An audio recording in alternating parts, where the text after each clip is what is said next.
Hello दोस्तों, जय हिंद।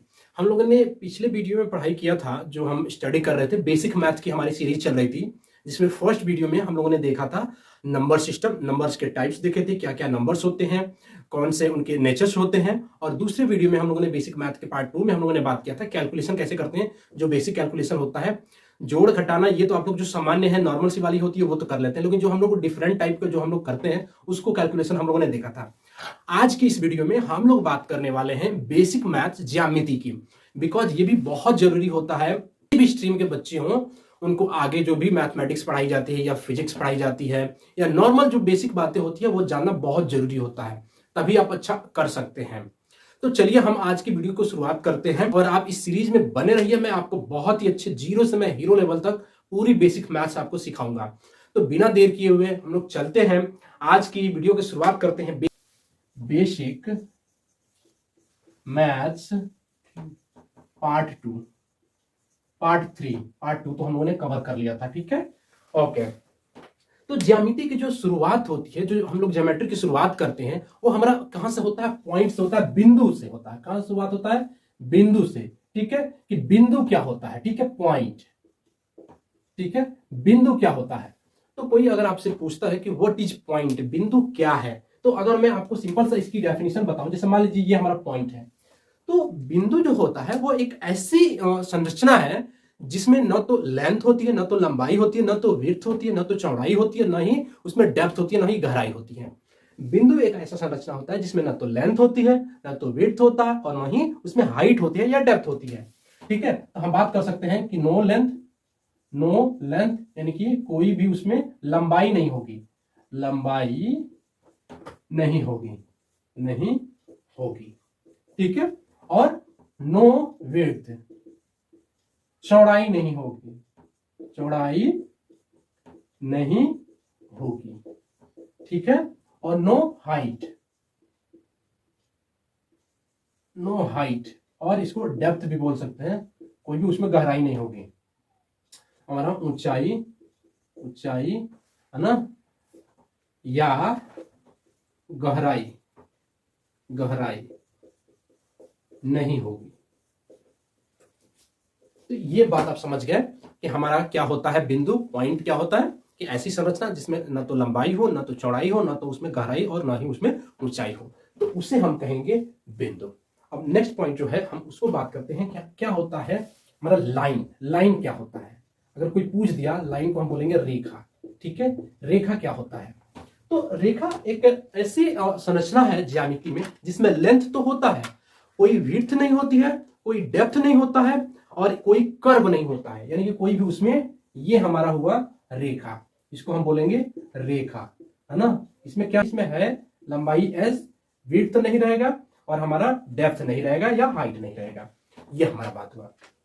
कोई पूछता है कि रेखा क्या होता है, तो रेखा एक ऐसी संरचना है जो कि लेंथ तो उसमें होती है, लेकिन उसमें कोई भी चौड़ाई नहीं होती है और कोई भी डेप्थ नहीं होता है, यानी कि कोई भी उसमें गहराई नहीं होती है, और नो कर्व, है ना, और उसमें कोई भी कर्व का फॉर्म का नहीं है, मतलब ये ऐसे टेढ़ा नहीं है, ये कर्व नहीं है, मतलब ये एक स्ट्रेट लाइन है, ये सीधा होना चाहिए, तो इसको हम बोलेंगे लाइन। तो ये लंबाई रहेगी, ठीक है, चौड़ाई नहीं रहेगी, रहेगी, और गहराई नहीं रहेगी, ठीक है। और कोई भी चाप नहीं होगा, कर्व को बोलेंगे चाप नहीं होगा, तो इसको बोलेंगे हम लोग लाइन। अब हम बात करते हैं रे की। किरण क्या होता है? किरण, इसको हम बोलते हैं रे। तो रे एक ऐसा एक तरह का लाइन ही होता है जिसका एक एंड फिक्स होता है। जैसे हम इसकी बात कर रहे हैं, तो ये हमारा ये फिक्स हो गया, ये फिक्स एंड हो गया, और लेकिन ये एरो है, इसका मतलब ये आगे जा सकता है। इसमें देखिए ये एरो है, मतलब ये लाइन दोनों तरफ एक्सटेंड हो सकता है, मतलब ये जा सकता है।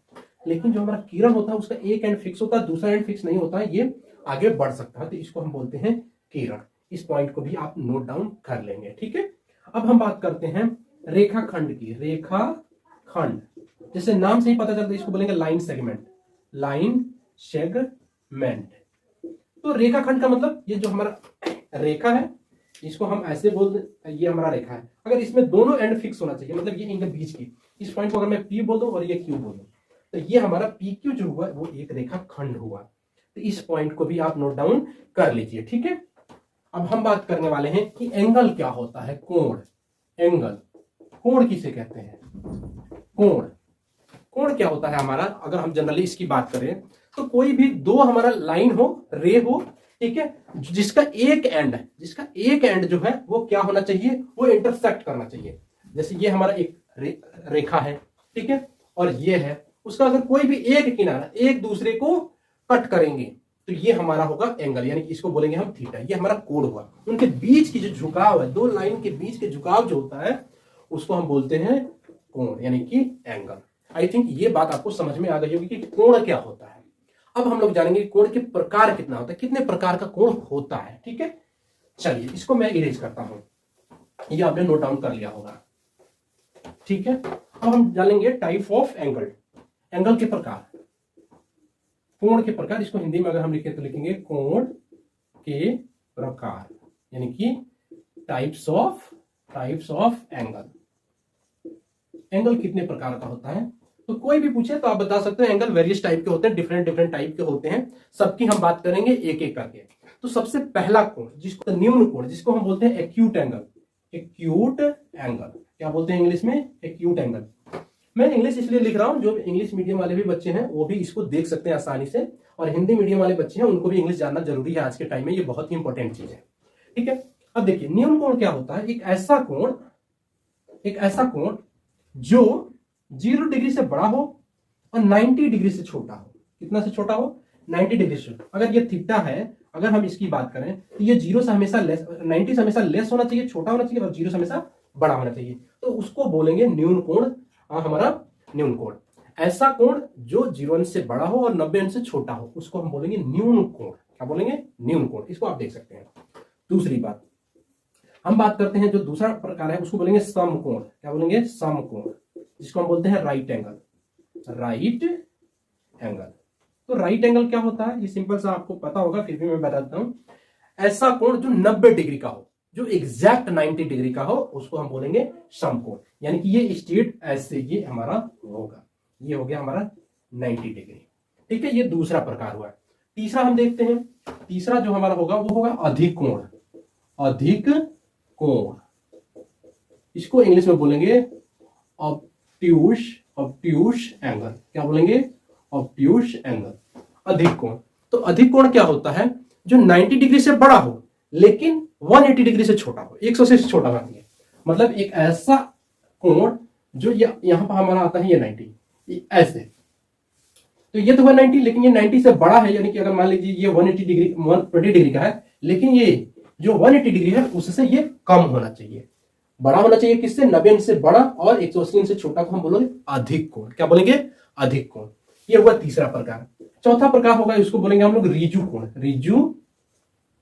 रिजु कोण, या इसको बोलेंगे सरल कोण। सरल कोण ये होता है, इसको बोलते हैं straight angle. Straight angle, straight angle simple सा होता है।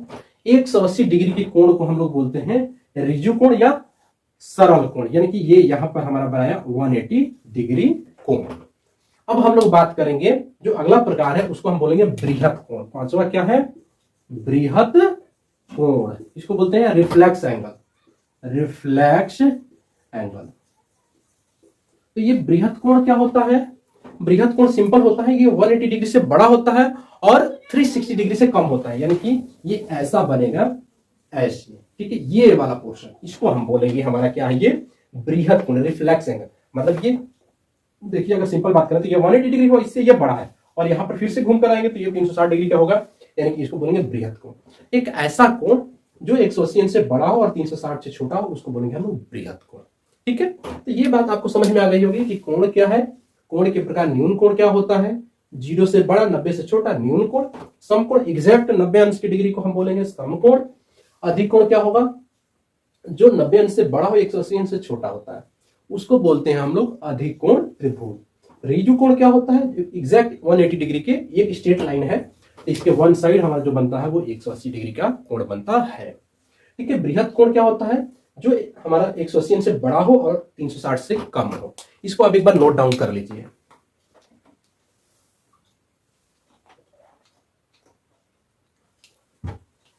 आपने इसको कर लिया होगा, ठीक है। मैं इसको इरेज करता हूं। अब हम लोग जो अगला कोण का प्रकार पढ़ने वाले हैं वो पढ़ने वाले संपूर्ण कोण। कौन सा कोण? संपूर्ण कोण। क्या होता है? 6 नंबर, संपूर्ण कोण, यानी इसको बोलेंगे कंप्लीट एंगल। Complete angle. तो कंप्लीट एंगल क्या होता है? यानी कि एग्जैक्ट 360 डिग्री के कोण को हम लोग बोलते हैं संपूर्ण कोण। और संपूर्ण कोण जनरली हमारा ये एक सर्कल होगा। क्या होगा? एक वृत्त होगा। क्योंकि अगर हम इसकी बात करें, ये हमारा लाइन है, तो इधर 180 डिग्री होगा और इधर भी हमारा 180 डिग्री होगा, और दोनों का सम हमारा होगा 360 डिग्री। तो इसको बोलेंगे संपूर्ण कोण। क्या बोलेंगे? संपूर्ण कोण। तो इसको पूरक कोण। पूरक कोण।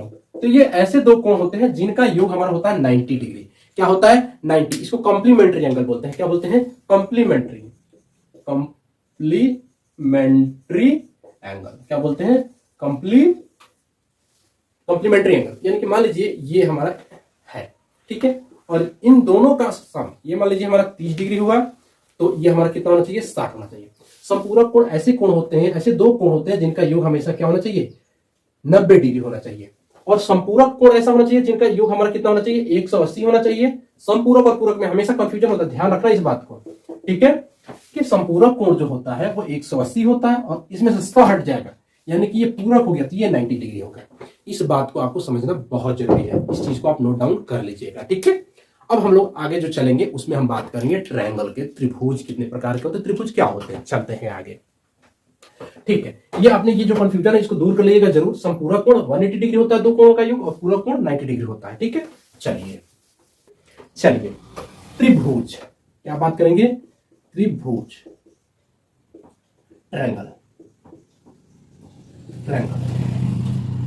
अब सबसे पहले क्वेश्चन ये उठता है कि त्रिभुज क्या होता है, त्रिभुज किसे कहते हैं, व्हाट इज ट्रायंगल। तो ट्रायंगल क्या होता है, इसका परिभाषा सिंपल सा होता है, आप समझ लीजिए कि ऐसी आकृति जिसमें 3 भुजाएं हो, ऐसे बोलेंगे 3 रेखाखंड। ये रेखाखंड है, लाइन सेगमेंट अभी मैंने बताया। 3 रेखाखंडों से बने हुई बंद आकृति को हम त्रिभुज कहते हैं। त्रिभुज में 3 हमारे शीर्ष होते हैं, इनको इंग्लिश बोलते हैं वर्टेक्स, और 3 हमारा लाइन होता है, मतलब ये लाइन हो गया, ठीक है, ये 3 लाइन हो गया। और सबसे जानने की बात है, इन तीनों एंगल्स का जो सम होता है वो होता है 180 degree. Angle a plus angle b plus angle c equal to 180 degree होता है, ठीक है। तो ये चीज आपको जानना जरूरी है। चलिए यहां त्रिभुज के बारे में ये जान लिए। अब आपको ये जानना जरूरी है सबसे पहले कि ये 180 डिग्री कई बार क्यों होता है, ये भी पूछ लिया जाता है कि ये 180 डिग्री क्यों हुआ। तो ये आप इस चीज को जान लीजिए। इसको मैं प्रूफ भी कर देता हूं। प्रूफ, ये 180 डिग्री क्यों होता है। तो मान लीजिए हमारे पास एक ट्रायंगल है, ये हमारे पास ट्रायंगल है, ठीक है, इसका नाम है ABC, ठीक है। तो हम क्या करेंगे, सबसे पहले एक लाइन हम ड्रॉ करेंगे जो पैरेलल हो, किसके? BC के पैरेलल हो। और हम लोगों को पता है, अभी मैं बताऊंगा आपको, कि जो 2 पैरेलल लाइंस होती हैं, है ना, ये भी पॉइंट आप नोट डाउन कर लीजिएगा कि अगर कोई 2 लाइन पैरेलल है, ठीक है, पैरेलल है ऐसे, और अगर कोई इसको एक ऐसे तिर्यक लाइन, इसको हम बोलते हैं क्रॉस लाइन, ये कर रही है, तो इसमें क्या क्या चीज होती है। सबसे पहले ये कोण, इसको बोलते हैं संगत कोण, ये दोनों बराबर होते हैं, ठीक है, ये कोण बराबर होगा। चलिए इसके अलावा और क्या क्या कोण बराबर हो सकते हैं, ये कोण और ये कोण, ये दोनों बराबर होंगे, इसको बोल देंगे हम लोग अंतःकोण, इंटीरियर एंगल, ठीक है। उसी तरह से ये संगत कोण हुआ और ये हुआ, ये बराबर होगा। उसी तरह से अगर ये बराबर है तो इसके बराबर हमारा ये होगा। तो ये पॉइंट आप समझ लीजिएगा कि अगर कोई 2 लाइंस पैरेलल है, समांतर है, और ये कोई लाइन क्रॉस कर रही है, तो हम थोड़ा सा दिखा देते हैं। जो ये x है और ये y है मान लीजिए, और ये हमारा मान लीजिए z है, और ये हमारा मान लीजिए p है, ये q है, ये r है, ये s है, सबका नाम दे दिया।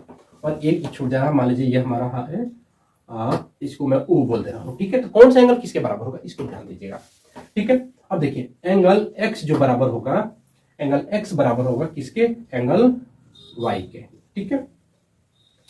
एंगल x बराबर होगा एंगल s के, और क्या होगा? एंगल z बराबर होगा एंगल q के, एंगल और जो जेड होगा वो किसके बराबर होगा, हमारा जो जेड बराबर होगा वो होगा आर के एंगल। तो ये पॉइंट्स आपको समझना पड़ेगा, ठीक है, इसको आप नोट डाउन कर लीजिए।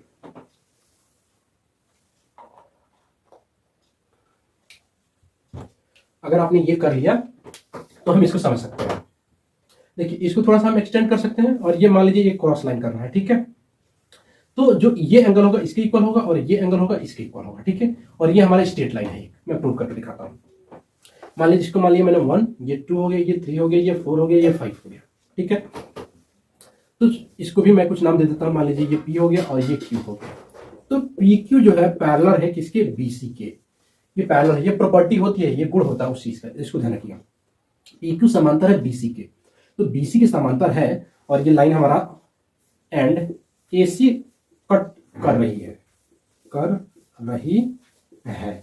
तो क्या होगा, जो एंगल 4 होगा वो इक्वल होगा एंगल 2 के, और जो एंगल 5 होगा वो इक्वल होगा एंगल 3 के। मतलब ये देखिए, इसको मैं रेड पेन से दिखा देता हूं। ये 4 है वो इक्वल है 2 के, और ये जो एंगल 5 है वो इक्वल है 3 के, ठीक है। और हमको पता है, वी नो दैट कि PQ जो है एक क्या है, सरल रेखा है। तो हम लोगों ने अभी बताया कि संपूर्ण कोण जो हमारा रिजु कोण होता है वो एक साइड 180 डिग्री, तो हम लिख सकते हैं angle 4 plus angle 1 plus angle 5 equal to 180 degree, ये हम लोग लिख सकते हैं, ठीक है।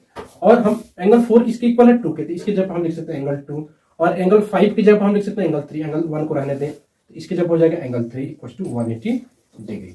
और इसको अगर हम प्रूव करते हैं यहाँ कि angle 1 plus angle 2 plus angle 3 equal to 180 degree, ये हमारा हो गया प्रूफ, ये प्रूव हो गया। दूसरा, ये तो हमारा मैथमेटिकल तरीका हुआ। दूसरा हम क्या बोल सकते हैं कि अगर इन तीनों एंगल्स को ना हम अगर पेज पे इसको काट करके अगर हम सही से रखें तो ये एक स्ट्रेट लाइन बनाएगा, तो ये हमारा तरीका होगा। इसको आप एक बार नोट डाउन कर लीजिए, ठीक है। इसको हम लोग करते हैं, ये पॉइंट्स भी जरूर लिख लीजिएगा, ये बहुत इंपॉर्टेंट है, ठीक है। के प्रकार त्रिभुज के प्रकार, यानी हम बोलेंगे काइंड्स ऑफ ट्रायंगल या टाइप्स ऑफ ट्रायंगल भी बोल सकते हैं।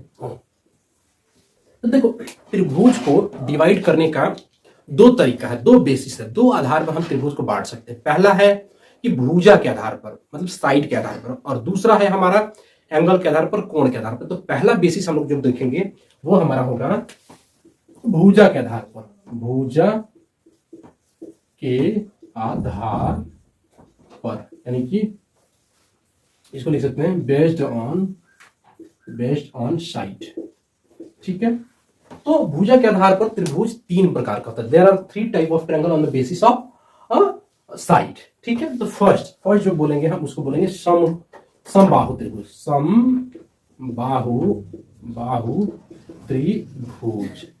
समबाहु त्रिभुज। इसको बोलेंगे इक्विलेटरल ट्रायंगल। क्या बोलेंगे इसको, इक्विलेटरल ट्रायंगल। इसको क्या बोलेंगे, इक्विलेटरल ट्रायंगल। इक्विलेटरल से समझ में आ रहा है, या समबाहु से, मतलब ऐसा त्रिभुज जिसको तीनों साइड्स, तीनों भुजाएं बराबर है, उसको हम बोलेंगे समबाहु त्रिभुज। ये हमारा समबाहु मतलब ABC। अगर ये तीनों भुजाएं बराबर हैं तो इनको कहेंगे समबाहु त्रिभुज। क्या कहेंगे, समबाहु त्रिभुज। इसको लिख सकते हैं ऐसे AB equal to BC equal to CA, मतलब ये साइड तीनों बराबर है। तो जब तीनों भुजाएं बराबर हैं तो एक प्रॉपर्टी होती है कि तीनों कोण भी इसके क्या होंगे, बराबर होंगे। जब तीनों भुजाएं बराबर होती हैं तो इसका ये गुण होता है कि तीनों कोण भी बराबर होते हैं। इस पॉइंट को आपको नोट डाउन करना पड़ेगा। यदि तीनों कोण बराबर हैं तो तीनों भुजा, इसका उल्टा भी लिख सकते हैं, क्योंकि भुजा की बात कर रहे हैं, तीनों भुजा बराबर हो तो तीनों कोण भी बराबर होगा। क्या होगा, तीनों कोण बराबर होगा। तो बराबर होगा तो अगर मान लीजिए हमने इसको मान लिया x डिग्री, ये भी हो गया x और ये भी हो गया x, तो हम लोगों ने अभी पढ़ा है कि त्रिभुज के तीनों कोणों का योग जो होता है 180 डिग्री होता है, 180 अंश होता है। तो क्या हम ऐसे लिख सकते हैं कि angle x plus angle x equal to 180 degree. तीनों को हमने जोड़ दिया तो ये हो जाएगा 3 angle x equal to 180 degree. इसको हमने डिवाइड कर दिया तो एंगल x की वैल्यू आ गई हमारा 180 डिग्री बाई 3, यानी कि एंगल x इक्वल टू हो गया 3 छक्के 18 यानी कि 60 डिग्री। तो हम ये बात कह सकते हैं कि जो हमारा समबाहु त्रिभुज के तीनों कोण जो होते हैं वो बराबर होते हैं और कितने अंश के होते हैं, 60 अंश के होते हैं। कितने अंश के होते हैं, 60 अंश के होते हैं। ये बात आपको ध्यान रखने की बात है, ठीक है। और यहाँ एक और प्रॉपर्टी मैं बता दूं, जो समकोण होता है उसके किसी भी, ये वर्टेक्स है, ये शीर्ष है, मान लीजिए ए बी सी, सम्मुख भुजा पर, ये सामने वाली भुजा पर अगर हमने ऐसे लंब खींचा, इसको बोलते हैं हम लोग परपेंडिकुलर, अगर ये ड्रॉ कर रहे हैं तो यहाँ 90 डिग्री कोण बनाता है। ये कितना बनाता है, 90 अंश का। ये भी बनाता है 90 अंश का। और इन दोनों भुजाओं को भी इक्वल डिवाइड करते हैं। अगर मान लीजिए इसको P, तो BP बराबर होगा PC और एंगल BPA बराबर एंगल APC। देखिए क्या बात मैंने लिख दिया, जो एंगल APB यानी कि ये भी 90 अंश का होगा और ये इसके बराबर होगा APC और इसको हम लिखेंगे इक्वल टू 90 डिग्री। तो ये बात, 2 पॉइंट्स आपको ये जानना बहुत जरूरी है, ठीक है। चलिए अब हम बात करते हैं दूसरा, समबाहु त्रिभुज। इसको आप नोट डाउन कर लीजिए, एक बार इसको नोट कर लीजिए। आपने कर लिया। दूसरा समद्विबाहु, समद्विबाहु त्रिभुज, इसको बोलते हैं आइसोसेलेस ट्रायंगल। आइसोसेलेस ट्रायंगल क्या बोलेंगे, आइसोसेलेस ट्रायंगल, यानी कि इसके दो जो भुजा होंगे वो क्या होना चाहिए, वो बराबर होना चाहिए, ठीक है। देखिए ये ऐसा एक हमारे पास त्रिभुज है ए बी सी, ये और ये अगर बराबर है यानी कि ए बी बराबर ए सी, अगर दोनों भुजाएं बराबर, मतलब ऐसा त्रिभुज जिसकी दो भुजाएं बराबर हो उसको हम बोलेंगे समद्विबाहु त्रिभुज, ठीक है। और इसकी एक प्रॉपर्टी ये होती है कि अगर ये दो भुजाएं बराबर तो इनके सम्मुख कोण भी बराबर होंगे। मतलब इस भुजा के सामने का एंगल जो ये है, इसको हम ब्लैक पेन से लिखता हूं, ठीक है, ये, और इसके सामने वाला ये दोनों बराबर, यानी कि एंगल बी बराबर एंगल सी। ये प्रॉपर्टी आपको पता रहेगा तब जाकर हम लोग कुछ क्वेश्चंस कर पाएंगे, ठीक है। आगे देखते हैं, जो तीसरा है उसको बोलते हैं विषम बाहु त्रिभुज। विषम बाहु त्रिभुज, स्केलन ट्रायंगल, इसको क्या बोलेंगे, स्केलन ट्रायंगल। स्केलन ट्रायंगल क्या होता है, ये सिंपल सा है, मतलब ऐसा त्रिभुज, विषम मतलब डिफरेंट हो, मतलब तीनों भुजाएं अलग अलग हो, तो उसको हम क्या बोलेंगे, जैसे मान लीजिए ये है, ये स्ट्रेट लाइन है, इसको एज्यूम कीजिएगा ए बी सी, तो A B not equal to B C not equal to A C, मतलब तीनों भुजाएं कोई बराबर नहीं, तीनों भुजाएं नहीं बराबर होंगे, तीनों कोण भी बराबर नहीं होंगे, अलग अलग होंगे। तो हम लोगों ने समझ लिया कि त्रिभुज 3 प्रकार का होता है, समकोण त्रिभुज, सॉरी सबसे पहले हमने समझा समबाहु त्रिभुज और समद्विबाहु और विषम बाहु त्रिभुज, ये 3 जान लिया और इसकी प्रॉपर्टीज जान लिया। इसको एक बार आप नोट डाउन कर लीजिए। देखते हैं कोण के आधार पर, कोण के आधार पर, बेस्ड ऑन एंगल। तो सबसे जो पहला कोण है, जो त्रिभुज हमारा है, उसको हम बोलेंगे न्यून कोण त्रिभुज। न्यून कोण त्रिभुज मतलब हम जनरली बोलेंगे acute angle triangle. Acute angle triangle, अभी मैंने बताया आपको न्यून कोण क्या होता है, मतलब ऐसे कोण जो 90 अंश से कम हो और 0 से बड़ा हो। यानी कि अगर हम बोल देंगे, मान लीजिए कि ऐसा त्रिभुज जिसके प्रत्येक कोण 90 अंश से कम हो, तो उसको हम बोलेंगे न्यून कोण त्रिभुज। तो हम जनरली ये ए बी सी, अगर मान लीजिए ये तीनों हमारा है 60 डिग्री, 60 डिग्री, तो ये न्यून कोण हुआ क्योंकि ये 0 से बड़ा है, 90 से छोटा है, यानी कि सम जो हमारा जो समबाहु त्रिभुज है वो न्यून कोण त्रिभुज भी होता है, ठीक है। तो इस बात को ध्यान रखिए, लेकिन कोई जरूरी नहीं है कि प्रत्येक जो न्यून कोण होगा वो हमारा समबाहु, क्योंकि भुजाएं अलग अलग हो सकते हैं, अगर ये कोण अलग अलग हो जाएगा तो, ठीक है। चलिए दूसरा समकोण त्रिभुज। समकोण त्रिभुज ये जानना बहुत जरूरी है। त्रिभुज, समकोण त्रिभुज, right angle triangle, right angle triangle, इसको जानना, मतलब ऐसा त्रिभुज जिसका एक कोण जो हो हमारा वो क्या हो, 90 अंश का हो, 90 डिग्री, ए बी सी, और ये दोनों तो ऐड करेंगे तब 90 डिग्री के बराबर होगा। तो इस पॉइंट को ध्यान रखेंगे। समकोण के बारे में ध्यान रखना होता है कि जो ये होता है इसको हम कहते हैं कर्ण, और ये होता है, इसको बोलते हैं हम लंब और इसको बोलते हैं आधार। तो इससे रिलेटेड एक पाइथागोरस थ्योरम होता है, पाइथागोरस प्रमेय होता है, वो कहता है कि कोण का स्क्वायर बराबर होता है लंब का स्क्वायर प्लस आधार का स्क्वायर। इस चीज को ध्यान रखिएगा, इससे आपका क्वेश्चन आते हैं, ठीक है। समकोण त्रिभुज बहुत इंपॉर्टेंट होता है अगर हम ट्रिग्नोमेट्री पढ़ते हैं तो, या कोई भी हम अगर ज्योमेट्री वाला बात करते हैं।